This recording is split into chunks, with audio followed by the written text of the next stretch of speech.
utaanguka ewe Babeli, mji ule wa kale, utawaangamiza wengi ewe Babeli, utaanguka ewe Babeli, mji ule wa kale, utawaangamiza wengi ewe Babeli, utaanguka ewe Babeli, mji ule wa kale, utawaangamiza wengi ewe Babeli.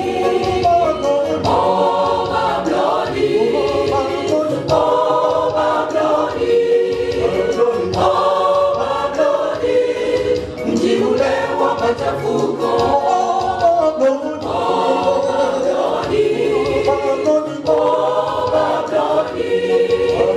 oh Babeli, utawaangamiza wengi. Oh kimbieni, oh kimbieni, oh kimbieni, mtoke kwenye mji huo.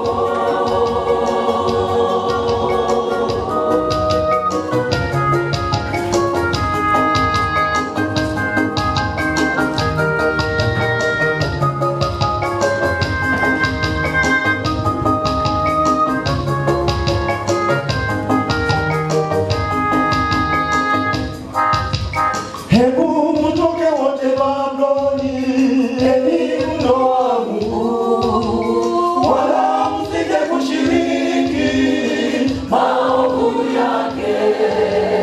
Hebu mtoke wote Babeli, enyi mno wa Mungu, wala msije kushiriki maovu yake. Hebu mtoke wote Babeli, enyi mno wa Mungu, wala msije kushiriki maovu yake.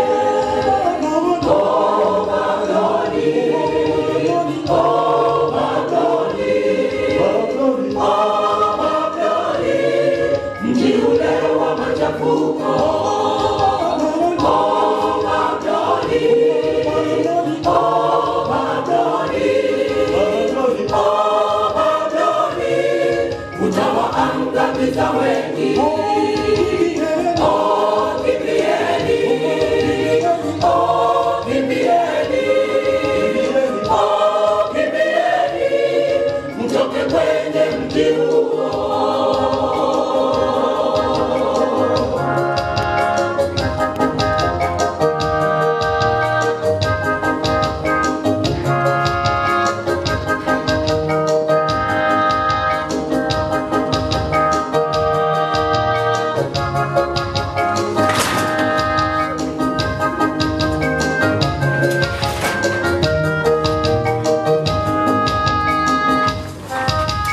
Dunia ni sawa na Babeli, utaangusha wengi.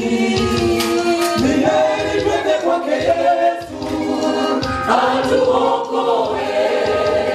Dunia ni sawa na Babeli, utaangusha wengi. Ni heri twende kwake Yesu atuokoe. Dunia ni sawa na Babeli, utaangusha wengi. Ni heri twende kwake Yesu atuokoe. Oh Babeli, oh Babeli, oh Babeli, mji ule wa machafuko. Oh Babeli, oh Babeli, oh Babeli, utawaangamiza wengi. Oh kimbieni, oh kimbieni, oh kimbieni, mtoke kwenye mji huo. Oh kimbieni,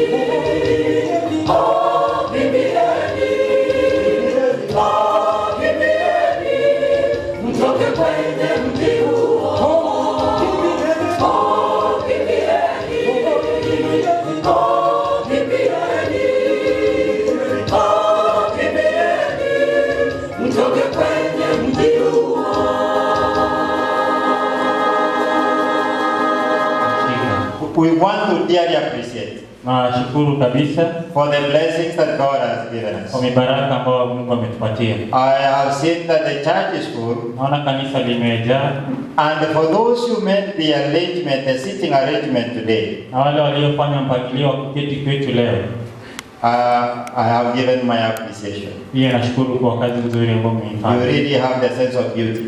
Na mmeweza kupangilia vizuri. And you see, even when we reach in heaven, Na tutakapofika kule mbinguni, beauty will be number one. ile hali ya kupendeza itakuwa ni kitu cha kwanza. Hallelujah. Amen. May God bless you. Mungu awabariki.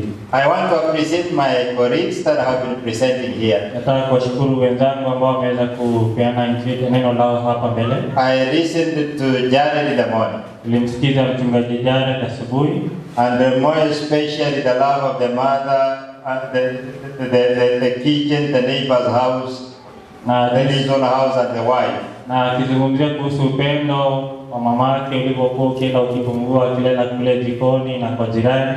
But Jared, the most important thing I love, Lakini kile ambacho nilipenda ni vile umepangilia when you go to heaven.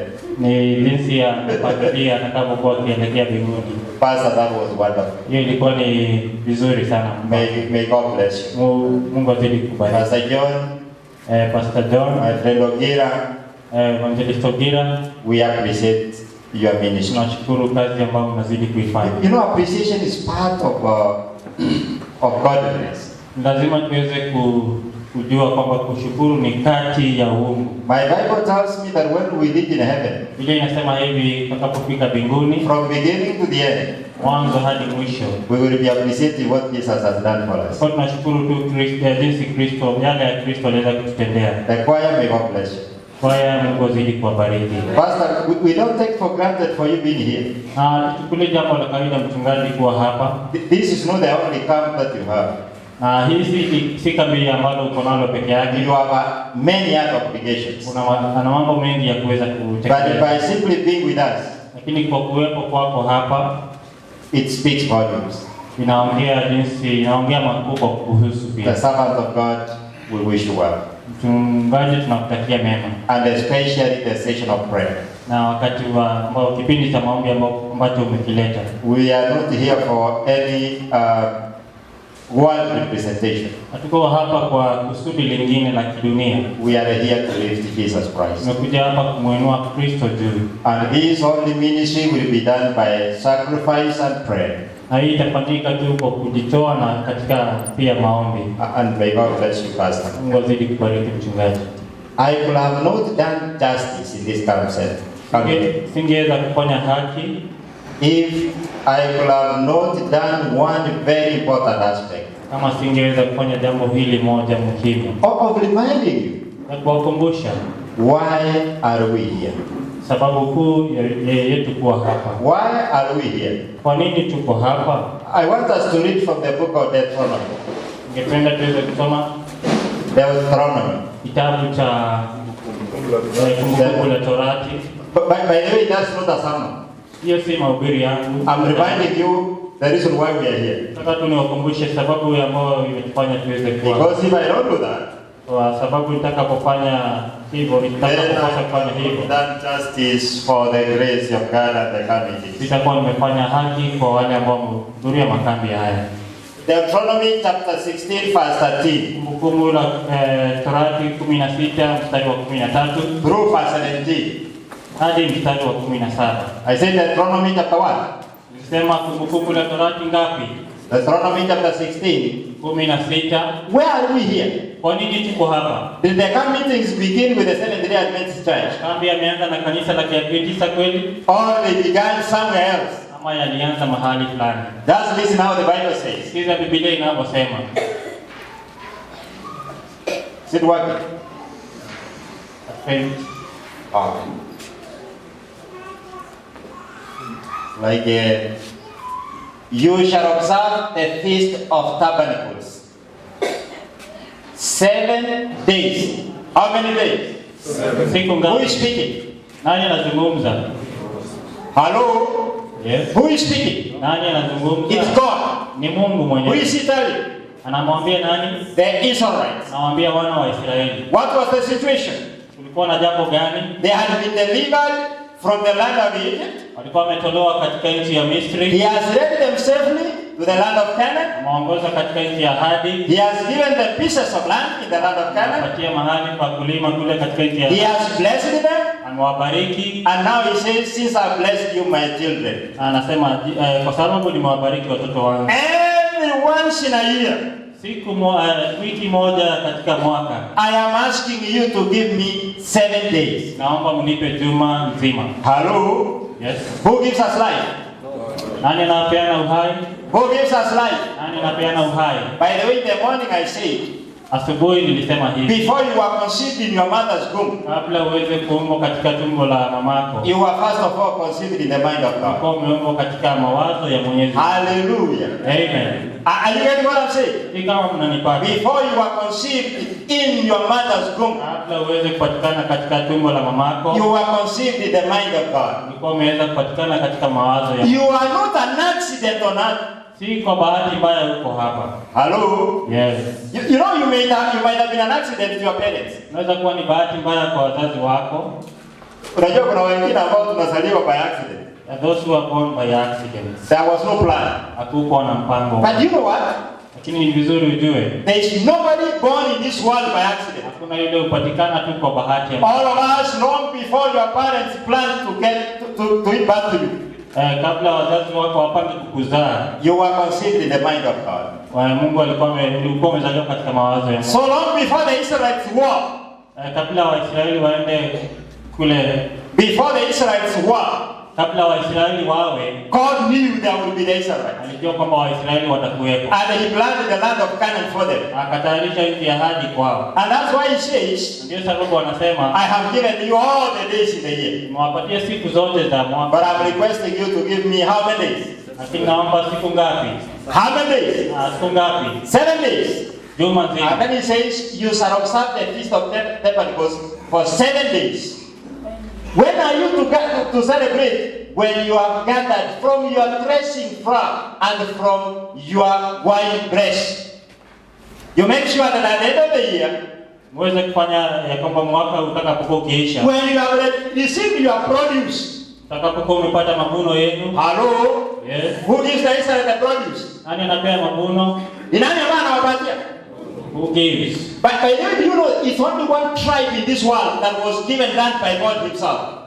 Ni kabila moja tu ambayo liliweza kupatiwa hiyo kutokana na It is only Israel that was given land by God himself. ni kabila la Israeli ambalo liliweza kupatiwa ardhi na Mwenyezi Mungu. And there were other people who were living in that land. Lakini kulikuwa na watu waliokuwa wakiishi katika ardhi hii. He pushed them out Akawasukuma and gave them land. na akapatia ile nchi. And then he says, Na anasema hivi, since I gave you land, kwa sababu nimewapatia ile nchi, when you have finished producing your harvest, utakapokuwa umevuna mavuno yenu which I will be blessing, ambao ni baraka yenu, after 7 days now come and celebrate with you. kujeni kwa juma nzima tusherekee. Hallelujah. Amen. You know, I love God. Nampenda Mungu, He gives you, anakupa, he tells you, come with what I have given you to come and anakuambia celebrate. njoo na kile ambacho nimekubariki. Then verse 14. Mstari wa 14. And you shall rejoice in your feast. Is this New International? You look for me, New International. New International says you will come and celebrate. Okay? But it says, and you shall rejoice. Make sure when you come, you do what? You celebrate. Mje msherekee. We are here to celebrate. Tumekuja hapa kusherekea. We are here to celebrate what God has done. Kusherekea yale makuu Mungu ametenda. Rejoice in your feast. You and your son, and your daughter, and your male servant, and your female servant, and the Levite, and the stranger, the fatherless, the widow within your gates. Who is left out? Nani ameachwa nje? The father, Baba, the mother, mama, the son, kijana, the daughter, msichana, the stranger, wageni, the widow, the mjane, orphan, wale ambao ni the wajane, Levite. walawi. All of you come and celebrate. Ninyi nyote mje msherekee. You know what it says? Inasema Is hivi. there anybody here who left the maid back at home? Nani aliacha mfanyikazi wake pale nyumbani?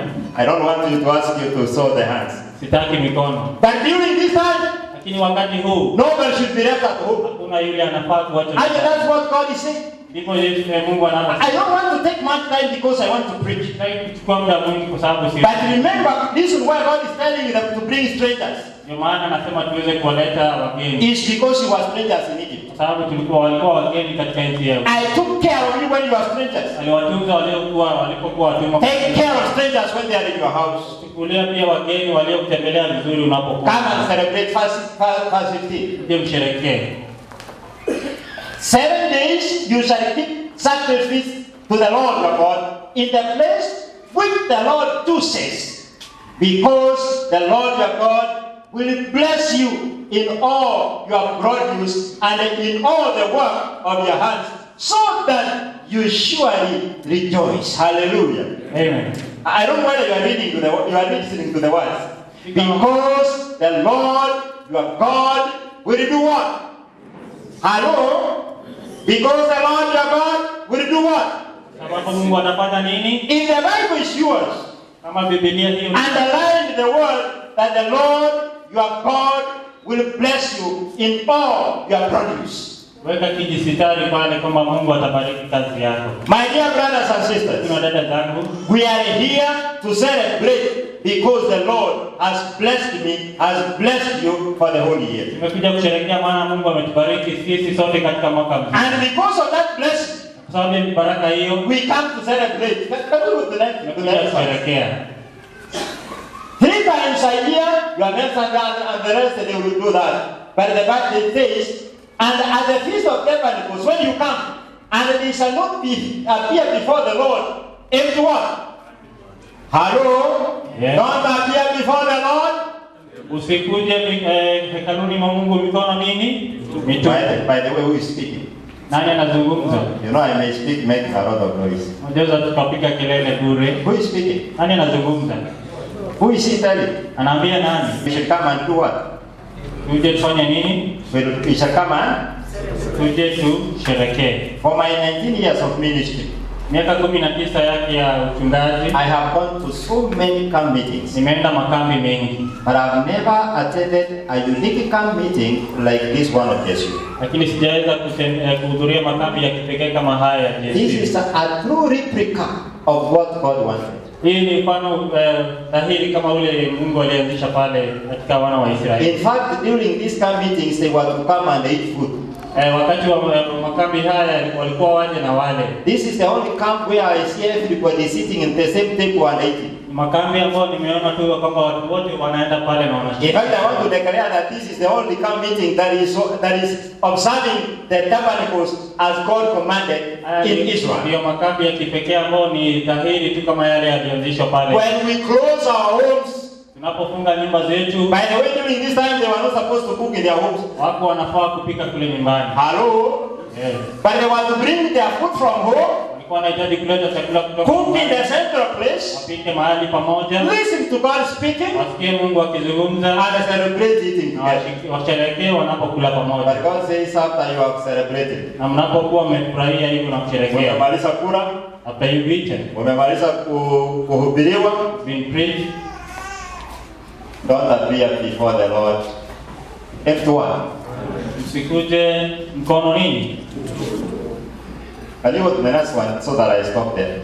Na kwa hiyo basi nyingine, Every man kila mtu shall give as he is able, atatoa na kadri ya uwezo wake, according to the blessing of the Lord your God, which he has given you. kadri na mibaraka ambayo Mungu ameweza kumpa. When we hear Pastor Chuck saying we return a thanks offering, he is not creating from the mind, is leading what is the requirement of God. Mchungaji anapotuambia tutoe, hiyo sio maneno yake bali Every man kila mtu will give as his what? aweze kutoa kadri na uwezo wake, As his what? na uwezo wake. And according to the what? Kulingana na, Do you have a Bible? una Biblia? If you have your Bible, underline these words. Very important. Every man, how many men? Watu wangapi? How many men? Watu wangapi? Pastor, Mchungaji, we will not complete these camp meetings until we count the members and make sure every man Tutahesabu kila mmoja. Including women and ladies. You know when the Bible says man, it includes men, women and children. Biblia inazungumzia pia jinsia hiyo nyingine ya kike. Every man will not only pastor give 1,000. I don't know why you say 1,000, but of course you say it at least. Sijui kwa nini unasema angalau ni 1,000. But let me tell you, Lakini ningependa kuambia it's the blessings of the whole year, dear friends, equivalent to 1,000. mibaraka ya mwaka mmoja kweli ni inaweza toshana na 1,000. You really want to reduce God to 1,000? Unataka kumpunguza Mungu hadi kwa shilingi 1,000? Hello? Yes. But the Bible says, Biblia inasema according to the blessing. kulingana na mibaraka. I want to tell you, brother. Ningependa kuambia hivi ndugu. When the Israelites ended the year, walipokuwa wanamaliza mwaka wa Israeli, the amount of blessings they were to return mibaraka waliokuwa warudishe was to dictate the blessing they were to receive the following year. kwa ingeweza kuzingatia mibaraka ambao wangeweza kuipata mwaka mmoja. Amen. If next year 2017 you want to get 1,000, return 1,000. Kama unahitaji kupata 1,000 basi toa 1,000 mwaka huu. You know God measures the capacity of how much you can handle. Mungu anapima yule uwezo wako wa kutoa na ile unaweza kushikilia. How many are not blessed? Wangapi? Can I see their hands? How many are not blessed here? Wangapi hawajabarikiwa hapa? Mkono juu. How many say, Lord, we thank you, we have been blessed? Wangapi wanasema Mungu tunashukuru tumebarikiwa? And how many are saying that, Lord, we want also to come before you and say, Lord, thank you for the blessing? Wangapi wanasema tunataka kuja kwako na tunashukuru kwa mibaraka yako? Father God, we want to thank you for the blessings of your children. We want to thank you for the opportunity you have given us to come and celebrate. As your children will be coming to celebrate, Lord, during these camp meetings, may you help us to come and bring the blessings that you have given us for the work that you have called for the ministry of this church. Continue, Lord, to receive our blessings. In Jesus' name we pray. Amen.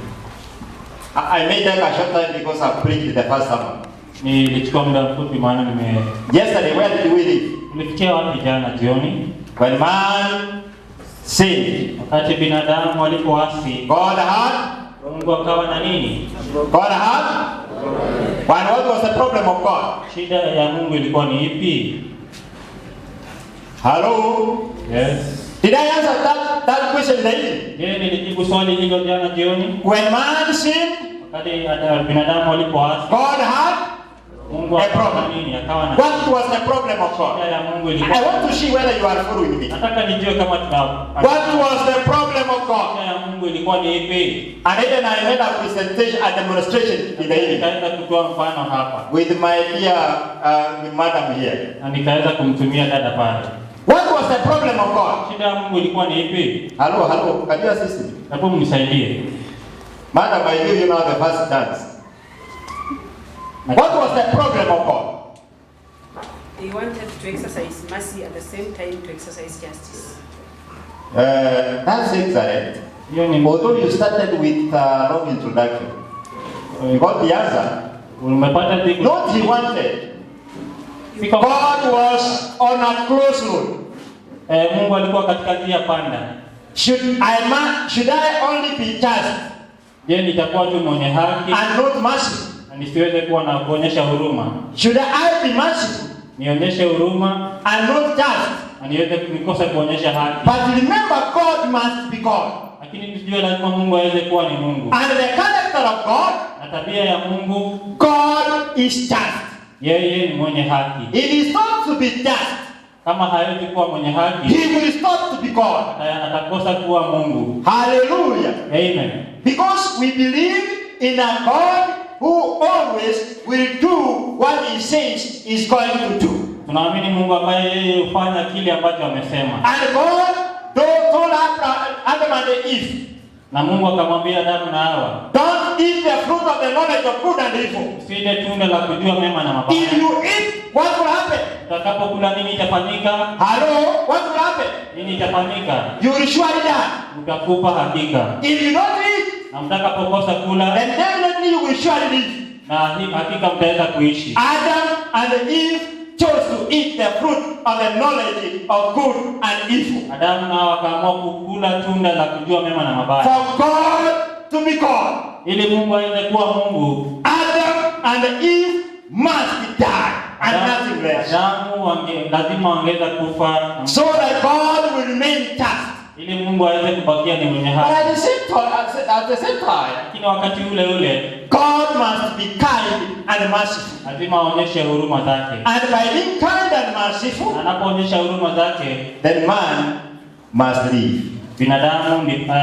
binadamu wapate kuishi. And the answer was provided on the cross of Calvary. Jibu lilipatikana katika msalaba wa Kalvari. On the cross of Calvary, Katika msalaba wa Kalvari, God remained just, Mungu akabakia mwenye haki and God became gracious for the sins of na mankind. akaonyesha neema yake kwa dhambi za binadamu. But before I jump so fast to that point, Lakini kabla niende pahali pale, before I jump very fast to that point, kabla nikimbie niende mahali pale, last evening I told you jana jioni nikawaambia that in heaven katika mbinguni the concert, kulikuwa na koti, and when the concert, na kulipokuwa na koti, Jesus said, Yesu akasema, "Dear Father, Baba yangu, let the punishment fall on me." acha adhabu yao iweze kunipata. And immediately he said, "Let the punishment fall on me." Na aliposema hivyo, Then Jesus came down in sight of man. Yesu akaja chini akiwa kama That is in Genesis chapter 3 verse 10. Mwanzo 3 mstari wa Now in heaven, mbinguni. Jesus said, Yesu anasema, let the curse, let the punishment be counted on me. wacha adhabu hiyo iweze kunipata. So that Adam may live. Ndiposa Adamu waweze kuishi. And after that, Na baada ya hiyo, the Bible says, Biblia inasema hivi. now Jesus comes down Yesu anakuja to chini execute now the plan of salvation. ili kuweza kukamilisha mpango wa wokovu. And he said, Anasema, I have, no, verse 9. How does verse 9 say? mstari wa 9 inasemaje? Then the Lord God called to Adam, verse 8. Can we say verse 8?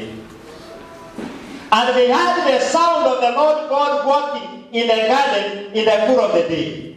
Hello?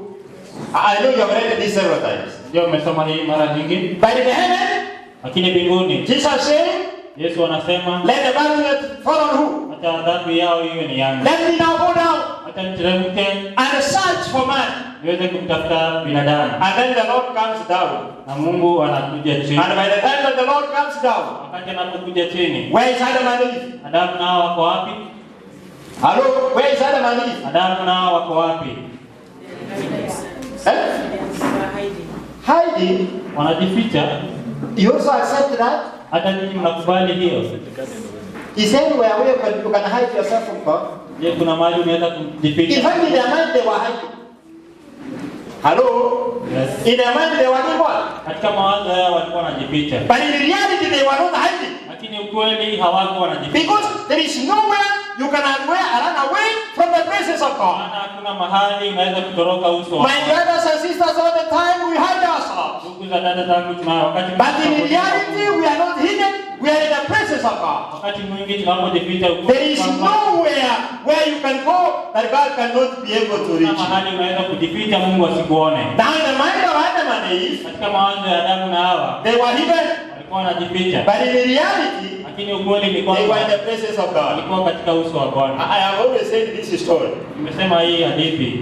I have my young girl. Ana msichana mdogo. This young girl is called Baby Melissa. Msichana anaitwa Baby Melissa. Last year we stopped calling her Baby Melissa because she will remain a baby forever. Wakati kumuita hiyo jina ya Baby Melissa. So we started calling her Melissa so that she can be able to know that she has grown. Ili aweze kujua amekuwa na ajue yeye ni Melissa. And let me tell you the blessings that God gives us, the blessing of children, that's a wonderful blessing in our hearts. Tujue mibaraka ya watoto ni mibaraka ya kipekee katika maisha yetu. And you need to take opportunity to mold these young people according to the will of God. Tunafaa tuwatengeneze na kuwaandaa kwa mibaraka ya Mwenyezi Mungu. I always get excited over this young girl. Na nafurahi napoangalia msichana huyu mdogo Melissa. She always goes down under the bed. Anaingia chini ya kitanda. And when she's under the bed, Na anapokuwa chini ya kitanda, she calls me, Daddy, Daddy, can you search for me? anasema Where is she? ako wapi? And she's calling me. Na ananiita. So you know this game of hide and seek for children. Najua kunajua hii mchezo wa kujificha na kutafutwa. You know the teacher told her taught her in school about the hide and seek. Mwalimu alifundisha jinsi mchezo huu wa kujificha na So kutafuta. he's demonstrating to me. Kwa hivyo anamuonyesha babake. But one thing she forgets, Lakini wanaposahau, she could have told me before she goes to hide herself. angemwambia babake kabla aende kujificha. But she goes under the bed, Anaenda chini ya kitanda, and she's calling me from under the bed, anamuita babake akiwa chini ya asking me, kitanda. Daddy, can you search for me? Anasema baba nitafute. And you know this is what Adam and Eve were Na doing. hivi ndivyo Adamu na walikuwa They wakifanya. had hidden the fruit of the knowledge of good and evil. Walikuwa wamekula lile tunda They walilokataza. are hiding themselves behind the same fruit that they have eaten. Wanajificha kwa tunda lile waliokuwa wamekula. But now Jesus has come down in search of man. Yesu anakuja ili awatafute. And the Bible Na says, Biblia inasema hivi, and they heard the sound of the Lord God walking in the garden in the cool of the day. And this is the nature of a sinner. This is the nature of a na sinner. hii ndiyo tabia ya mwenye dhambi. Always a sinner will be running away from God when nobody is chasing behind the sinner. Mwenye dhambi kila mara ukimbia kwa Mungu hata kama hamna mtu anayemfuata. Pastor Jack and Pastor Jared, you will agree with me. Kweli mchungaji Jack na Jared, All the time. wakati wote, When a church member has an issue, wakati mshiriki ana jambo fulani ambalo even before you start handling it, hata kabla hujaweza kulisuluhisha, ameanza kusema mchungaji ananimaliza. they start saying the pastor is ready to destroy. Hello. Do you know the problem, Pastor Usichunguke? Unajua shida ni gani? A sinner will never have peace in the place of holiness. Mwenye dhambi hawezi kuwa na amani mbele ya uso wa Mungu. A sinner will always be running away from God. Mwenye dhambi kila mara ukimbia kutoka kwa Mungu. When you get yourself giving several excuses in your life, Unapopatikana ukitoa aina ya uhuru, aina nyingi it katika is maisha not yako. you is a problem, it is what is in you that is Si driving you. wewe mwenye shida, bali ni kile kitu ambacho kiko ndani yako kinachokuendesha. Was God coming to the Garden of Eden previously? Mungu alikuwa anatembea katika bustani mwa Edeni hapo Has he been awali. coming to the Garden of Eden? Alikuwa anatembea. Has Adam been running away from the Garden of Eden when God was coming? Edeni Adamu alikuwa anatembea. Why is he running away now? Kwa nini anakimbia sasa? Hello?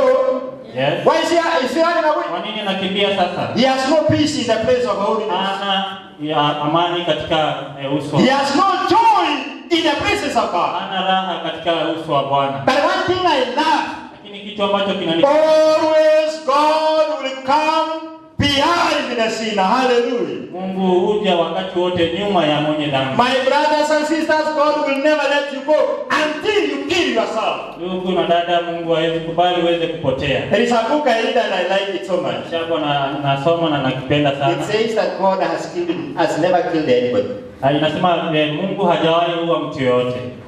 Sometimes I hear people say, Wakati mwingine nasikia watu wakisema be hivi, careful with God. jichunge na Mungu. Usipokuwa careful with God, Kama utajichunga na yeye, He will bring a curse to you. atakuletea laana kwako. Hello? Yes. Not very careful. Do you know that is the sermon of the devil? Hiyo si mahubiri ya Mungu bali ni ya shetani. The devil is making the character of God to look as if God is the killer. Anafanya Mungu aweze kuonekana kama ni muuaji. And yet the killer is the devil. Yeye ndiye muuaji ambaye ni shetani. Hello? Yes. Simtarudisha sadaka ya kambi ili msio mkapata a curse from God. Going to return camp offering so that you may not get a curse. Always God will be searching for mankind, for the sinner. Mungu kila mara utafuta mwanadamu. And the Bible says, and Adam and his wife hid themselves from the presence of the Lord among the trees of the garden. Adamu na Hawa wakajificha. Hello? This one thing I like about the gospel. Hii ndio sababu jambo ambalo ninapenda ni kwa sababu. Did you know the gospel is in the Old Testament? The gospel is in the New Testament. And when we start about our righteousness, we don't begin in the New Testament, we don't begin in the Old Testament, we begin on the cross. Injili inaanzia pale msalabani. Hello? Hapo ilikuwepo. That's why the cross has two sides. One is pointing to the Old Testament, another is pointing to the New Testament. In the middle is Jesus Christ. Pale katikati kuna Yesu Kristo, mkono mmoja ukiangazia agano la kale na mkono The Old Testament is pointing to the sacrifice that will be provided on the cross. Agano ya kale inaangaza kafara ambayo itatolewa pale. The New Testament is describing the sacrifice that has been accomplished on the cross. Agano Jipya inaonyesha ile kafara ambayo imeweza kutolewa. Hallelujah. Amen.